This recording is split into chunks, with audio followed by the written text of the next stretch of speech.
ওম শান্তি। প্রজাপিতা ব্রহ্মকুমারী ঈশ্বরীয় বিশ্ববিদ্যালয়ের প্রত্যেক ব্রহ্মকুমার কুমারীরা যখনই একসঙ্গে মিলিত হয় তখনই একে অপরকে বলেন ওম শান্তি। ওম শান্তি কেবল একটি মন্ত্র নয় বা কেবল একটি শব্দ নয়, এটি জীবনযাপনের একটি উপায়ও। ওম শান্তি আমাদের সত্যিকারের পরিচয়। আপনারা যারা এই ঈশ্বরীয় পরিবারের সঙ্গে যুক্ত নেই তারা ওম শান্তি কথাটা অনেকবার হয়তো অনেকের মুখে শুনেছেন, কিন্তু এই ওম শান্তি কথাটির বাস্তবিক অর্থ কী? চলুন তাহলে জেনে নিই ওম শান্তি কথাটির বাস্তবিক অর্থ কী। ওম শান্তি কথাটির বাস্তবিক অর্থ হল ওম অর্থাৎ আমি আত্মা, আর শান্তি অর্থাৎ শান্ত স্বরূপ।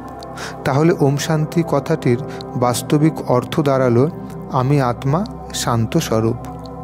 আমার সংস্কার, আমার স্বভাব, আমার ধর্ম, আমি শান্ত স্বরূপ। এমন একটি সময় যখন অশান্তি, দুশ্চিন্তা খুবই স্বাভাবিক হয়ে উঠেছে, তখন পরমপিতা পরমাত্মা এসে আমাদের সবাইকে আমাদের সত্যিকারের পরিচয় প্রদান করেছেন যে আমরা সবাই আত্মা, আর আমাদের স্বভাব, সংস্কার, ব্যক্তিত্ব আর নেচার শান্ত স্বরূপ। আর যখনই এটিকে আমরা আমাদের স্মরণে রাখব আর বারে বারে মনে করব, তাহলে আমাদের শান্তি খুঁজতে হবে না, খুশি খুঁজতে হবে না, ভালোবাসা খুঁজতে হবে না, বরং আমরা আমাদের জীবনের প্রতিটি কাজে স্বভাব আর সংস্কারকে ব্যবহার করতে শুরু করব।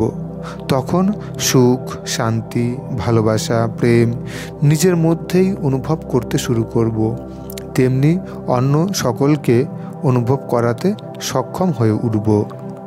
তাই ওম শান্তি কেবল একটি শব্দ নয়, এটি যেমন আমাদের পরিচয় বহন করে তেমনি আবার আমাদের স্বভাব সংস্কারকে শান্ত করে, পবিত্র করে। আত্মার মধ্যেই পজিটিভ এনার্জি উৎপন্ন করে। সুখ, শান্তি, আনন্দ বাইরে খুঁজতে হয় না। সুখ, শান্তি, আনন্দ আমার মধ্যেই রয়েছে, তা অনুভব করায়।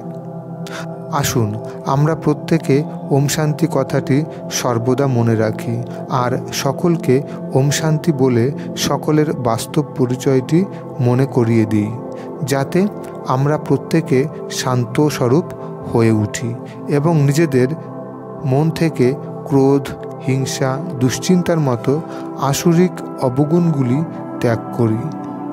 সকলে সর্বশক্তিমান পরমাত্মার ছত্রছায়ায় ভালো থাকুন, সুস্থ থাকুন, সুরক্ষিত থাকুন।